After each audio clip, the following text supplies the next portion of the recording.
ஆண்டவரும் உலக இரட்சகருமாகிய இயேசு கிறிஸ்துவின் இணையில்லா நாமத்தினாலே உங்கள் யாவரும் இந்த காலை வேளையில வாழ்த்துகிறேன். இன்று நாம் தியானிக்கக்கூடிய தேவ வார்த்தையானது நீதிமொழிகள் 10:6. நீதிமான்களுடைய சிரசின் மேல் ஆசீர்வாதங்கள் தங்கும், கொடுமையே துன்மார்க்கருடைய வாயை அடைக்கும்.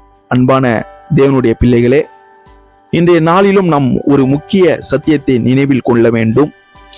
நீதியின் வழியில் மனிதனுடைய வாழ்க்கையானது தேவனுடைய ஆசீர்வாதம் தங்கும். இந்த உலகத்தில் நீதியாக வாழ்வது எப்பொழுதுமே எளிதானது அல்ல. சில நேரங்களில் நாம் நேர்மையாக நடந்து கொள்ளும் போது நமக்கான நஷ்டங்கள் ஏற்படுவது போல தோன்றலாம். மற்றவர்கள் அநியாயமாக முன்னேறும் போது நானும் இப்படி செய்தால் என்ன என்ற எண்ணம் வரலாம். ஆனால் தேவனுடைய வார்த்தை நமக்கு சொல்கிறது, அநியாயத்தில் வருகின்ற கிடைக்கும் வெற்றி நிலைக்காது. நீதியின் வழியில் கிடைக்கும் தேவனுடைய ஆசீர்வாதமே நம்மோடு தங்கும். வேதாகமத்திலே போவாஸ் ஒரு நல்ல எடுத்துக்காட்டு.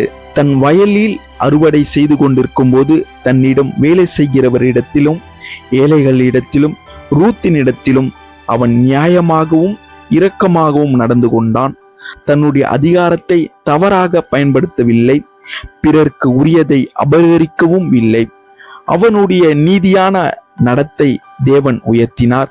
பின்னர் போவாஸ் ரூத்தை மணந்து தேவனுடைய திட்டத்தில் ஒரு முக்கியமான மனிதனாக மாறினார். அவருடைய சந்ததியில் தாவீது ராஜா வந்தார். நீதியான வாழ்க்கை ஒருவருடைய வாழ்க்கையை மட்டுமல்ல, ஒரு தலைமுறை மட்டுமல்ல, அடுத்த தலைமுறையும் ஆசீர்வதிக்கும். நாமும் இன்று நம்முடைய வேலை செய்யும் இடத்திலும், தொழிலிலும், குடும்பத்திலும், பண விஷயத்திலும், உறவுகளிலும் நீதியாக நடந்து கொள்வோம். அன்பான சகோதர சகோதரிகளே, வேத வசனத்தை தினமும் வாசிப்பது நல்லதுதான். ஆனால் அந்த வசனம் நம்முடைய வாழ்க்கையை மாற்ற வேண்டும். நீதியை பற்றி பேசுவது போதாது, நீதியான வாழ வேண்டும்.